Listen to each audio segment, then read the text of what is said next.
producción de mercancías, lo cual sería ridículo, incluyéndolo al propio Marx le parecería absurdo. Por ende, la única opción posible aquí es ninguna de las opciones. O sea, el descubrimiento científico por sí mismo no modifica, no elimina nada. Eso es clave para Marx, si no, estaríamos otra vez ante la idea de que todo se debate entre ideas y Marx no sería Marx, sino sería, quién sabe, un neo-hegeliano o lo que sea, cualquier cosa menos Marx. Y Profe, finalmente, sí, perdón. dale, Nere. Ah, es que yo no he entendido la pregunta, perdón. Me ha parecido muy general la pregunta y yo lo he considerado en el sentido de, digamos, porque aquí dice el descubrimiento científico de que los productos del trabajo en cuanto a valores son meras expresiones físicas del trabajo humano. O sea, yo he considerado qué pasaría la pregunta si el producto sería considerado como mera expresión física. Así lo he entendido la pregunta, a partir del descubrimiento científico. ¿Qué pasaría? O sea, la verdad para mí, o sea, ha sido una pregunta muy complicada, no le he entendido la pregunta, entonces yo he tomado esa postura en que, ¿qué pasaría si la mercancía, un producto, eh, entonces es considerado como mera expresión física? Y ahí me he puesto a pensar, entonces si es considerado como mera expresión física, entonces no existiría valor de cualidad y de cantidad, por lo tanto no entraría dentro del mercado, no existiría el intercambio. Por lo tanto, si no existe el intercambio, entonces no existen las relaciones sociales que se da el intercambio, por lo tanto no existe el fetichismo. La verdad, no he entendido esta pregunta y he considerado que como ese punto de vista, digamos, como le explico, o sea, si el descubrimiento científico piensa esto, entonces, ¿qué pasa con la mercancía? Así lo he entendido, ¿no? Entonces, ¿qué pasaría con la mercancía si solamente lo reducimos a la mercancía? O sea, obviamente Marx no dice que la mercancía es mera expresión física, no dice eso, pero lo dice el descubrimiento científico. Entonces, yo lo entendí desde esa postura. ¿Qué pasa si el pensamiento científico postula que la mercancía son meras expresiones físicas, solamente se reduce a eso? ¿Qué pasaría? Entonces, sería lógico, desde ese punto de vista, que se elimina la mercancía. ¿Por qué? Porque no existiría el valor de la mercancía en el mercado, ¿no? Para ser intercambiado, por lo tanto, si no hay intercambio, no hay relaciones sociales, por lo tanto, no existe el fetichismo. Sí me ha confundido, profe, esta pregunta. Hay una brevísima aclaración. Para Marx, los productos del trabajo, las mercancías, y lo dice en el fondo, justamente en cuanto a valores, ¿no? Y ahí, en cuanto a valores, son meras expresiones físicas del trabajo humano. En realidad lo que él descubre es que es eso, o sea, en el fondo, si revelamos las formas del valor, si vemos lo que está en el fondo, el trabajo, ¿qué es? Es materialización, expresión física, materialización del trabajo humano gastado en su producción. Esas son las mercancías. Y Marx realiza ese descubrimiento científico, es lo que él hace.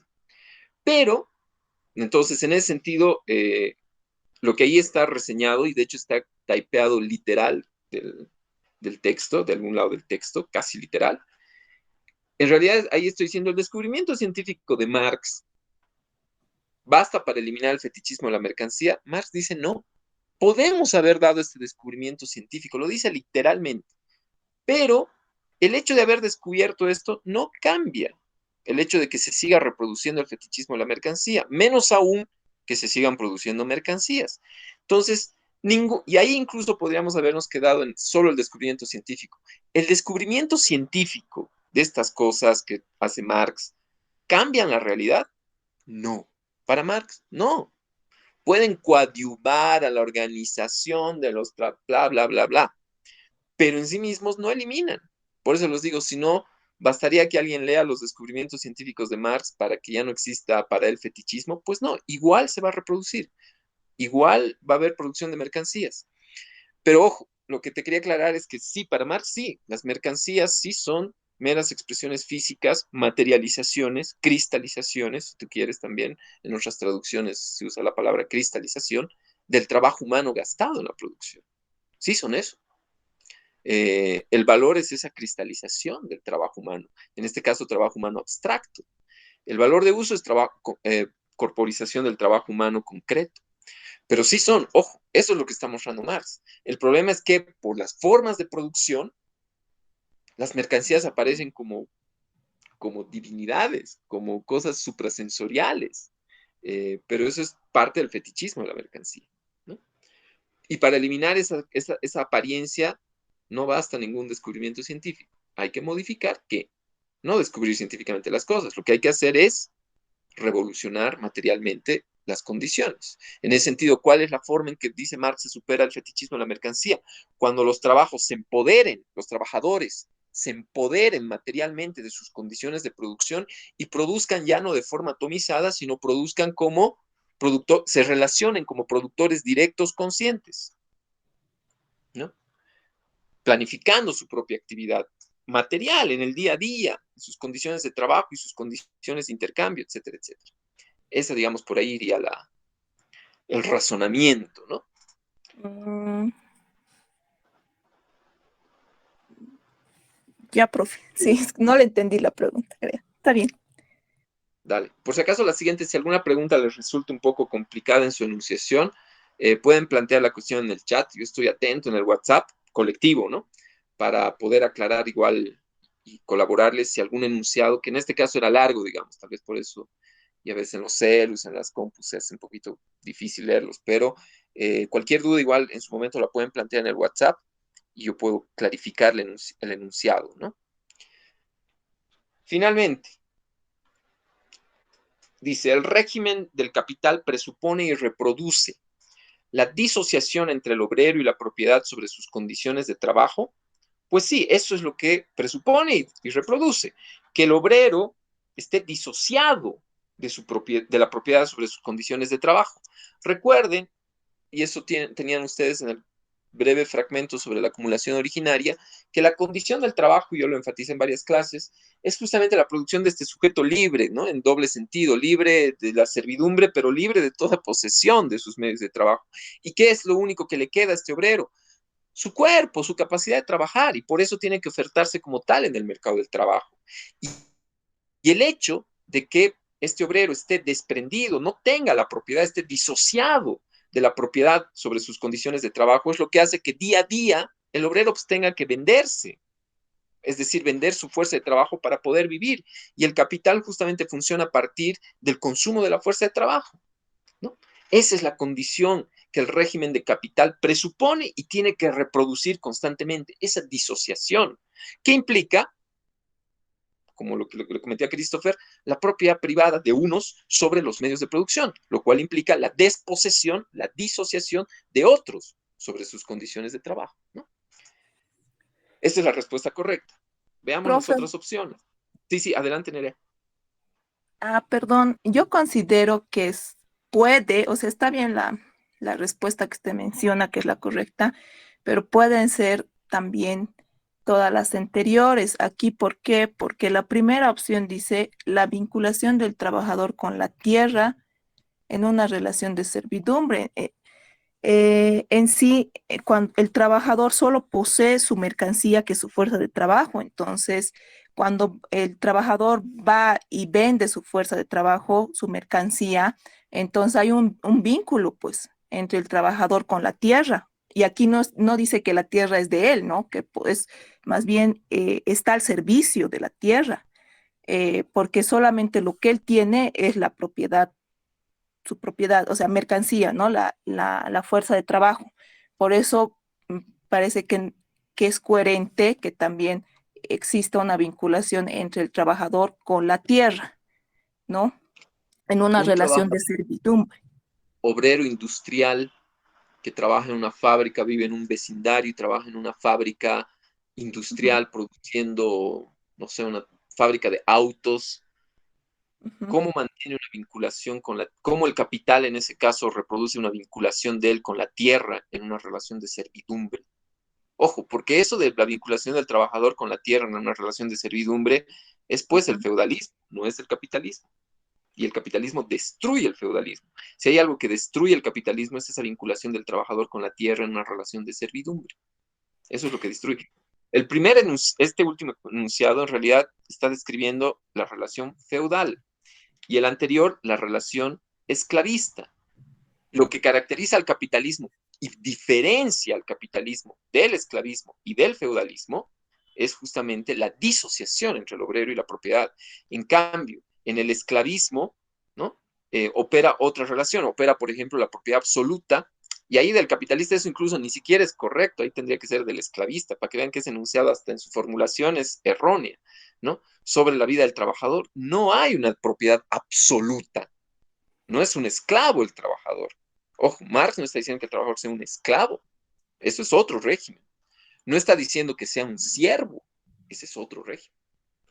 Pero a ver, en el caso de un obrero que produce autos o unas herramientas para autos, ¿cómo el capital reproduce su vinculación con la tierra? La tierra, ojo, no estoy hablando del planeta, es la tierra productiva, la tierra agrícola, ¿no? ¿Cómo Ya, establece una relación?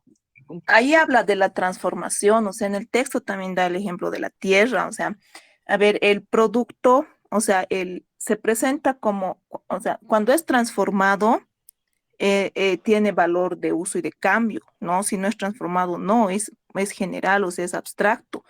Entonces, da el ejemplo de la naturaleza, la tierra, si el producto está en bruto, es natural, es general, no tiene valor, pero si la tierra, puede ser la madera, la tierra, o sea, la tierra evidentemente está relacionado con eh, el feudalismo y la servidumbre, ¿no? El señor feudal no, en esa época. Ahora, con Marx habla de la burguesía y el proletariado, pero, eh, o sea, también se trata de la transformación, o sea, el trabajador, ¿qué hace? Transforma la tierra, transforma la madera, transforma la naturaleza en sí. O sea, no es que la tierra sea propio de un momento, o sea, la tierra es ¿cómo puedo decir? Materia prima, ¿no? Entonces, ahora sigue existiendo la producción de la tierra, o sea, no es que por el hecho, digamos, de que se ha dado en el feudalismo, entonces ya no se trabaja la tierra, ¿no? Entonces, también da ejemplos en el texto de la naturaleza que tiene que ver con la tierra y que tiene que ver, y también habla mm, varios ejemplos, digamos, de la transformación de la madera, o sea, habla del producto en bruto como tal, que no está transformado, digamos, ¿no? La tierra es tierra si nadie la trabaja, pero si el obrero la trabaja y la transforma, entonces ahí ya está la producción, ahí ya está el valor que puede ir al mercado, digamos, ¿no? Entonces, en ese sentido, hay una vinculación, pues, de de la tierra o del producto en bruto natural con, con el trabajador. Ahora, profe, yo he entendido en el sentido de cuando dice servidumbre, esclavizado, también dice esclavizado en el otro, ¿no? La propiedad absoluta de capitalista sobre la vida del trabajador esclavizado. Aquí también considero, o sea, la idea no es ganar puntos, sino la idea es que me aclare también. O sea, yo considero, aquí dice la propiedad absoluta del capitalista, y evidentemente el, el dueño del capital es el que tiene la propiedad absoluta y es considerado el capitalista. Entonces, y el obrero es el que no posee la propiedad privada y solo posee su fuerza de trabajo. Ahora, ¿por qué trabajador esclavizado? Porque también en los textos dice que es un trabajo forzado. Lo que realiza es un trabajo forzado, es un trabajo que no es de él, es de otro, no es un trabajo voluntario, sino un trabajo forzado, dice la lectura. Por eso no es la satisfacción de una necesidad, sino solamente un medio para satisfacer la necesidad, la exterioridad del trabajo en que este no es suyo, sino de otro. Entonces, al ser una actividad forzada, al hacer una actividad de otro y no mío, al reconocer que no es mío y no me pertenece y es forzado, entonces el ser forzado implica que yo me debo a otro y eso es esclavizar, digamos, mi cuerpo, mi mente, porque yo tengo un desgaste físico, un desgaste mental. Entonces, y al ejercer el trabajo forzado, no en el sentido de que me obligan, digamos, tú vas a trabajar como esclavo, te compro y trabajas mi tierra, digamos, ¿no? O trabajas en esta empresa. No pasa eso, la fuerza de trabajo que lo tiene el trabajador es libre, o sea, él decide vender al mercado su fuerza de trabajo. Pero cuando yo decido, estoy consciente, decido, entonces hago un contrato y trabajo, ¿verdad? Pero al trabajar, entonces, mientras más trabajo, mientras más produzco, entonces menos poseo yo y más me desgasto yo, entonces esclavizo mi cuerpo, mi mente a algo que no es mío, ¿no? Entonces, en ese sentido también yo lo había visto, la propiedad absoluta del capitalista que posee los medios de producción en relación o sobre la vida de esclavizado, ¿no? Y entonces, ¿quién posee el poder ahí? El capitalista sobre el esclavizado en sí o el trabajador y esclavizado por eso, ¿no? Porque es un trabajo que ya es forzado, es de otro, no es mío, no produzco para mí, produzco para otro. En ese sentido, profe, tal vez yo lo he considerado. Dale, Nerea, bueno, como dices, no es por los puntos, pero ya les he sumado un punto más por tu argumentación que me gusta y voy con la aclaración. Bueno, antes, por si acaso, ya todos, una vez más, gracias a Nerea, en total han sumado 2 puntos más. Explico, y ahí hay que tener un poco, bastante atención con la oración, ¿no? O sea, con lo que se dicen en las opciones.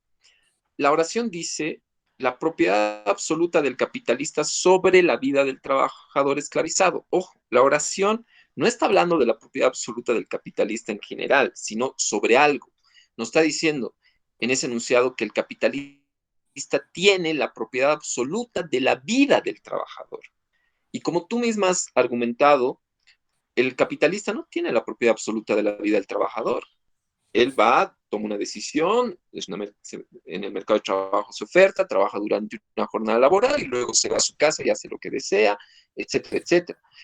En el capitalismo no existe una propiedad absoluta, y la palabra clave es absoluta, sobre la vida del trabajo. No estamos hablando en el anuncio, en ningún momento aparece la idea de medios de producción en el sentido amplio, ni propiedad privada. Estamos hablando sobre la vida del trabajador. Y en ese sentido igual, muy bien lo que has dicho de trabajo forzado, eso es clave, todo eso, y estamos de acuerdo, pero la noción de trabajo esclavizado en Marx se refiere a una época histórica. Hay que tener cuidado de no extender demasiado los conceptos, porque caso contrario, el capitalismo existiría en la época, sería dominante en la época esclavista y obviamente para Marx eso es incorrecto. La noción de trabajador esclavizado tiene unas características específicas, entre otras, que el trabajador esclavizado está pues, es propiedad absoluta del capitalista, cosa que no pasa con el proletariado. El proletariado reproduce su propia vida por fuera del trabajo. Puede ir a ver el cine, puede hacer lo que quiera por fuera. Mientras al día siguiente vuelva esté a las 8 marcando tarjeta y pueda trabajar tranquilamente hasta las, no sé, las 8 horas, al capitalista no le importa lo que haga después. Lo que haga después de su jornada laboral, al capitalista le vale. Puede hacer lo que desee, puede farrearse, puede ver tele, puede ver series, puede no hacer nada, puede dormir, puede trabajar para otra persona si quiere.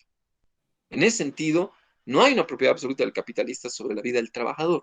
Esa expresión es muy específica de otra forma de relación entre el explotador y el explotado, que no es capitalista, es esclavista, que es muy distinta.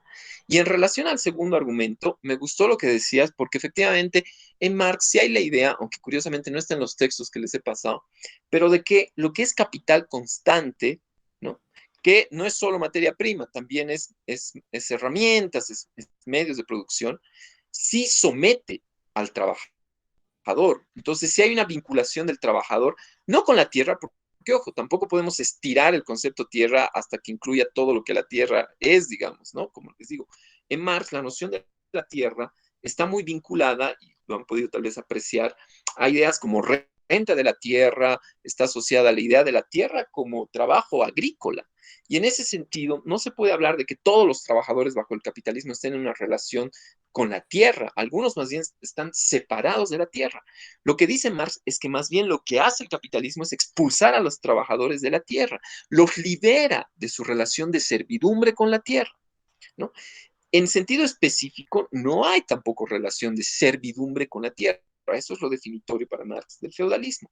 Sin embargo, me pareció interesante tu argumento porque ya, sí, no siendo tan fiel a la expresión, pero sí revela algo que es interesante, que, dicho en términos más técnicos, el trabajo vivo, que es el despliegue de la actividad vital del trabajador, está sometido bajo el capitalismo al trabajo muerto, que no es solo tierra, que no es solo materia prima, es también, sobre todo, además es maquinaria, que puede ser metal, que todo eso venga de la tierra, bueno, eso ya es casi es algo de perogrullo, digamos, ¿no?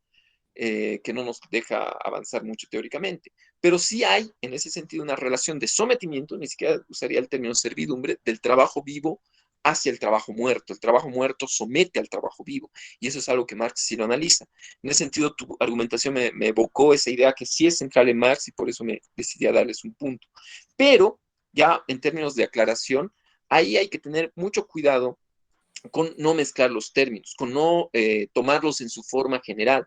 Marx está tomando los términos, los está construyendo conceptualmente. Y en ese sentido, trabajador esclavizado implica un concepto, unas relaciones, implica que el trabajador esclavizado es propiedad absoluta, no del capitalista, sino del amo, ¿no? En, en ese sentido, el capital, la relación social del capital implica otra forma de relación entre el trabajador y quien usufructa su trabajo, muy distinta a la relación de servidumbre, muy distinta a la relación de esclavismo. Tú, ahí sí hay que mantener un poquito, no estirar tanto como chicle, digamos, los conceptos. Tu argumentación era correcta, pero ahí un poco los conceptos hay que mantener finamente la distinción para poder entender la especificidad del régimen del capital, que es a lo cual iba el enunciado de la pregunta. Pero tu argumentación nos ha permitido aclarar varios otros puntos, por lo cual te agradezco un montón, Nerea. Y nos ha permitido ver además la dinámica de este tipo de clases.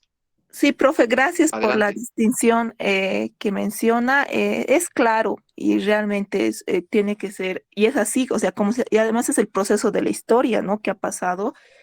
Por ejemplo, la esclavitud, el feudalismo, en la época de la esclavitud y en la época del feudalismo tienen sus propias características que obviamente difiere de la relación obrero-burgués. Entonces, en ese sentido, sí, profe, o sea, estoy de acuerdo lo que usted dice que no se debe mezclar tampoco porque en la época de la esclavitud, evidentemente el esclavo pertenecía al amo, ¿no? Al dueño, no tenía ni opción. Y en la época del feudalista está el terrateniente, ¿no? El que posee las tierras y el que no posee las tierras, el que trabaja las tierras, ¿no? Eso sí me parece muy óptimo, profesor. Estoy de acuerdo en ese sentido, ¿no? Bien, gracias. Bueno, Nerea, como decía, por imprimirle dinamismo a la clase, que es el objetivo justamente de esta sesión. Y bueno, con eso habríamos concluido el control de lectura. No sé si alguien más quiere hacer alguna intervención. Voy a dejar de compartir pantalla mientras tanto. Y un poco como ven, esta primera experiencia, la idea era eso, ¿no? Era ver las preguntas, aclararlas para ver si todavía quedaban algunas cosas no claras. Obviamente siempre van a quedar cosas no completamente claras. Estas cosas siempre implican relecturas y relecturas y relecturas, e incluso cada relectura revela cosas que una anterior lectura no había visto. En ese sentido, como ustedes saben bien, como estudiantes de filo, es un proceso de nunca acabar, pero apasionante, ¿no? Bien, compañeros, todos tienen a la nota que les ha llegado al mail, deben sumarle 2 puntos. Adelante, Carolina. Perdón, yo tengo una consultita que me ha venido de repasar esto de los textos que hemos visto. Es qué tanto digamos, el dominador o la clase dominante sabe de lo que está haciendo, ¿no es cierto? Porque me da la impresión que, claro, o sea, como que Marx sí expone de que la ideología es ilusoria, ¿no? Como que en general. Pero, no sé, a mí me viene así como esta duda de qué tanto la clase dominante está inmersa realmente en la ideología y qué tanto sabe realmente lo que hace y manipula, digamos, la situación para mantener a la clase dominada dentro del sistema, ¿no es cierto? Y esto, bueno, por qué lo pensé? Porque es como que releyendo sobre todo el tema de la usura y la expropiación, la acumulación originaria. Eh, Ay, perdón, mi hijita está en clase. Eh, la ideología es como que aparece posterior, digamos, a una violencia inicial, ¿no es cierto? Entonces, y aparece como, perdón, ahora sí, y aparece como una forma de mantener la dominación, ¿no es cierto? Eh, Me da la impresión, así como que en cierto modo es como que ha habido una etapa inicial, así como muy horrorosa, ¿no es cierto? Que lo vemos en los textos de Marx, así, cuando habla de la expropiación de la acumulación originaria, todo esto de la usura, ¿no? De cómo algo ilegal pasó a ser funcional y luego a ser algo legal, que es la esencia, ¿no? Para la producción capitalista y que incluso es algo deseable, o sea, ahora todo el mundo quisiera ser, no sé, pues banquero y estas cosas, ¿no? Eh, o sea, mi cuestión va en que es como que hay este momento, digamos, así como de mucho horror, de mucha violencia, y que me da a pensar, porque bueno, es como que inevitablemente yo hago psicoanálisis, entonces todo lo traduzco a procesos mentales, que en cierto modo los sobrevivientes, es decir, los dominados, como que se someten a esto para como que dejar de vivir esta violencia, y ahí me hace recuerdo un poco igual a Hegel, ¿no? A la dinámica del amo y el esclavo, y en cierto modo integran su realidad viviendo en una ilusión, ¿no es cierto? Como que hay una suerte de, pucha, ese trauma que he vivido es tan fuerte y tan tremendo y insostenible que mejor, no sé, pues lo meto ahí bien metidito y vivo en esta ilusión ideológica, no sé, pues como una suerte de mecanismo de defensa, ¿no? Para no horrorizarme todos los días de la realidad en la que estoy. Entonces, eso es, digamos, del lado de la clase dominada, pero de la clase dominante me viene el tema de, sí, o sea, sí, o sea, tal vez no saben realmente lo que hacen, sí, generalmente no se sabe, pero qué tanto sí lo saben, ¿no es cierto? O sea, ahí viene mi pregunta, ¿qué tanto la ideología, digamos, es ilusoria para la clase dominante? No sé si me expliqué. Sí, a ver, es igual una cuestión compleja, pero a ver, podríamos dar algunos elementos. Por ejemplo, a ver, pensando, digamos, en las teorías económicas, digamos, ¿no?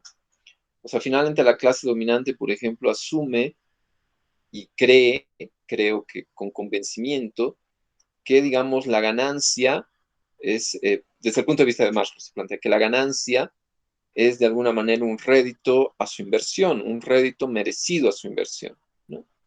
No sé si existe alguien de la clase dominante que considere eh, que eso no es correcto, ¿no? O sea, que la ganancia es un rédito, un premio, digamos, a su abstención en el consumo. En la medida en que creen eso, están de alguna manera desconociendo, estamos siendo marxistas por un rato, ¿no? Están desconociendo el proceso de producción de plusvalor, por ejemplo, ¿no? En ese sentido, diríamos que efectivamente ahí hay una representación de la forma en que se realiza la ganancia, que es aceptada como verdadera y en realidad están convencidos de aquello, ¿no?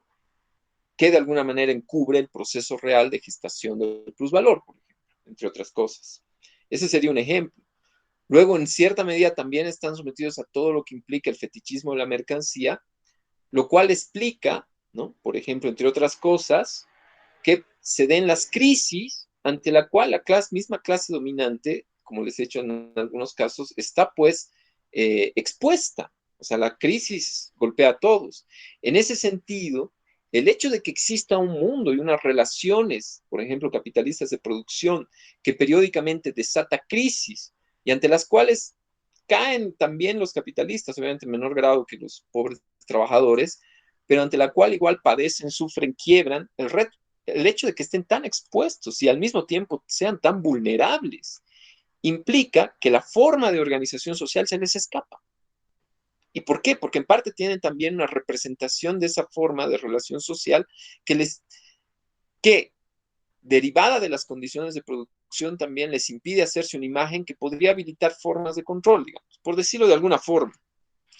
En ese sentido, no dominan sus propias condiciones y tampoco se hace una representación de esas condiciones, ¿no? Asumen sus funciones, asumen su lugar como válido y en gran medida absolutizan sus condiciones de vida, o sea, las creen como las únicas, no solo válidas, sino posibles, ¿no? Por ejemplo, el hecho de creer que no se puede modificar sustancialmente esto, que no tiene sentido, que las cosas así nomás son, que así nomás deben ser. Todas esas frases que yo creo son comunes incluso entre la clase dominada y la clase dominante, son pues formas ideológicas, son formas de concebir la realidad social que encubrirían, ¿no? En este caso, verdadero funcionamiento de la realidad. No porque quieran encubrirlo, sino porque en cierta medida consideran, dadas sus condiciones de existencia, que así son las cosas. Yo creo que el caso de la teoría de la ganancia, por ejemplo, es un ejemplo. El hecho de que consideren que el mercado es la única opción de organización y realmente lo consideran, lo creen y lo reproducen. Ahora, que pueda haber ciertos agentes, digamos, que se hacen una representación más adecuada, etcétera, no va a modificar en grande la ideología dominante, digamos, ¿no? Ojo, como dicen, una golondrina no hace verano. En ese sentido, siempre hay que pensar en términos no tanto individuales, sino colectivos. ¿Cómo es que colectivamente piensan la clase dominante, ¿no? ¿Cuáles son las ideas dominantes dentro de la propia clase dominante que hacen que las ideas de la sociedad sean las ideas de la clase dominante, por ejemplo? Ahí habría que ir y en ese sentido, claro, ellos también tendrían sus propias ilusiones, digamos, ¿no? Donde ellos se posicionan, su forma de ver el mundo, su perspectiva del mundo, aquellas que traman desde su posición del mundo, que eso se haga, piensen que esa es la única forma del mundo, que esa es la visión universal, eso es ideología. El hecho de que su forma, por más correcta, por ejemplo, que sea de ver las cosas en el ámbito del intercambio, pensar que eso es toda la realidad, eso sería ideología, por ejemplo. Estás tomando la parte por el todo. Y eso implica una distorsión, eso implica un encubrimiento, ¿no? Eso sería, por ejemplo, ideológico. Claro que ahí, si bien estamos todavía en marzo, un poco hemos ido a otras teorías de la ideología medio que posteriores, no sé, ¿no? Por ejemplo, Hall recupera esas ideas, Stuart Hall, pero esa es ideología. Si ideología es toda forma, es una mirada parcial o es una mirada distorsionante, el asumir que nuestra visión parcial de las cosas es la totalidad, es ideología. Y en ese sentido, la clase dominante, al igual que la clase dominada, reproducirían ideología, formas ideologizadas. Yo creo que tu pregunta se va a poder no responder, sino expandir más aún cuando veamos al TUSE, por ejemplo, las siguientes sesiones, ¿no? Y más aún tal vez cuando veamos la clown, que ya es otro mundo, pero en ese sentido, digamos, podríamos pensar que ellos también están expuestos totalmente y viven en un mundo ideologizado, ¿no? Cuando asumen su realidad como la única realidad posible o su perspectiva como la perspectiva total. Y generalmente hacen eso, ¿no? Porque de hecho ocupan el Estado y reproducen eso además. Pero bueno, va por ahí, digamos, lo que en realidad es el inicio tu pregunta es el inicio de una discusión que deberíamos prolongarla a lo largo del curso. Gracias. Lick, Si podríamos algunos ejemplos. Adelante, Juan José. ¿Era? Perdón, sí. no vi bien. Tengo igual una pregunta, recién se me ha venido a la cabeza. Em, es sobre la división de trabajo entre el trabajo físico y el trabajo intelectual. Es la causa que provoca esto. Marx considera, asume que esa causa bueno, dice la representación de los productos de la conciencia como algo autónomo, teoría pura, teología pura, es el resultado de la división de trabajo. Pero, bueno, en el contexto actual, según la psicología actual, el hombre es competente en unas áreas más que en otras. Eh, no sé si considera Marx eso como igual una división de trabajo, o sea, se daría naturalmente y no por una teología pura entre el trabajo físico y trabajo intelectual.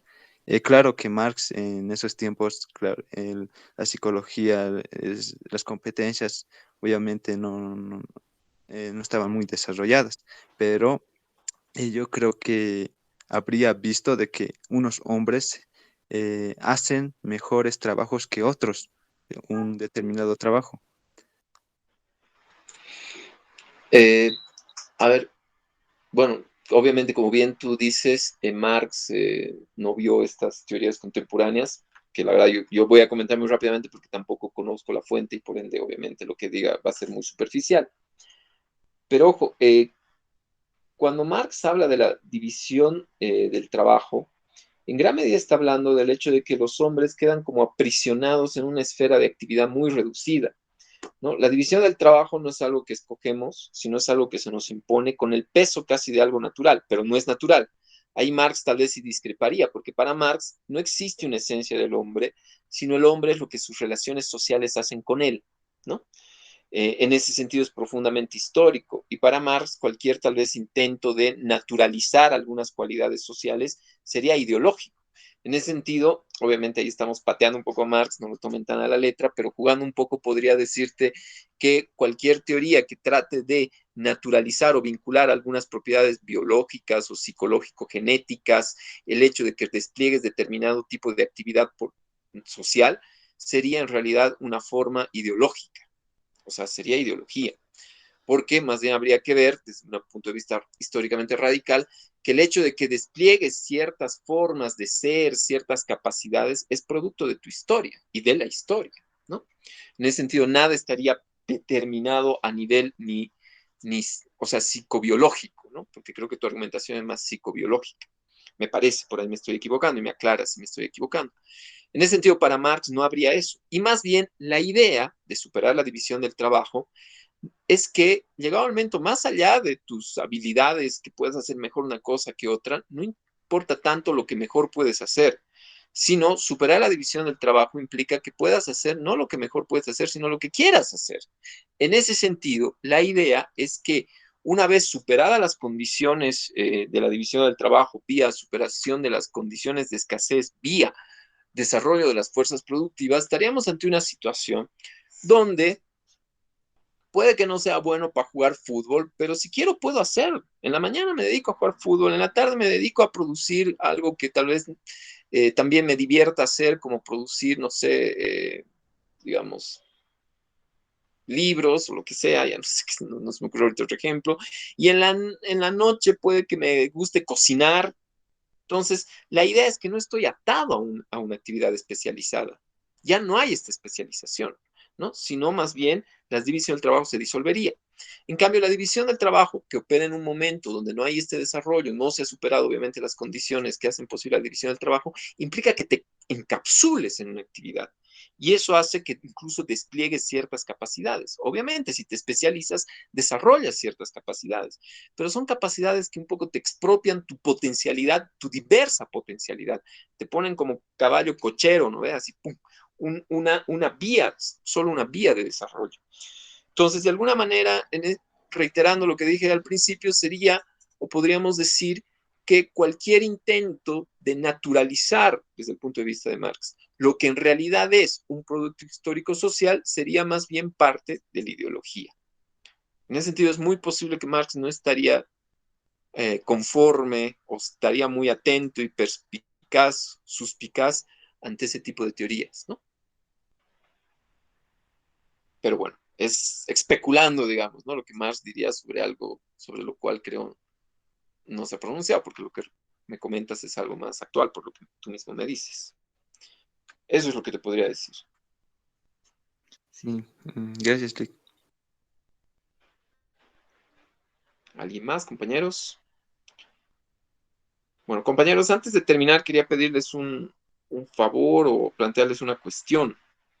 Bueno, como saben, ahora se ha restablecido la entrega bueno, siempre había la entrega de reportes del mes, como había antes, solamente que ahora nos han dicho que tiene que tener firma de un estudiante, de un representante estudiantil, y eso se presenta a principios de cada mes. Ahora, como saben, obviamente eso no es presencial, entonces la clave es coordinar la firma, que no sé, tendría que ser que yo les pueda pasar un archivo y alguien introduzca su firma o firme y lo escanee. Y en ese sentido quería pedir quién de los que asiste regularmente a clases y por ende ha corroborado que hemos pasado todas las clases, podría brindarme su firma, es decir, firmar esa hojita y mandármela en PDF o como sea. Yo le pasaría obviamente y lo único que tienen que hacer es incorporar la firma y enviármela por WhatsApp, por mail, como quiera. ¿Quién voluntariamente tiene los medios técnicos o la práctica de hacer eso sin que les resulte mucho trabajo? Profe, yo lo puedo escanear, me pasa, lo firmo y lo escaneo, si gusta. Muchas gracias, Nerea. Entonces, y además me parece bien porque eres bastante activa y sigues regularmente las clases. Entonces puedes verificar con conocimiento que no falto. Bien, compañeros. Entonces, Nerea, te pasaría hasta mañana y bueno, coordinamos ya por otra vía. Eh, Nos estaríamos viendo el día martes de la siguiente semana. Ya iniciamos con Althusser, ¿no? Ya damos un salto de un siglo y seguimos con el tema, en este caso, más centrado en teoría de la ideología, con Althusser. Bien, compañeros, cualquier consulta, duda, está el WhatsApp y nos veríamos en una semana. Saludos.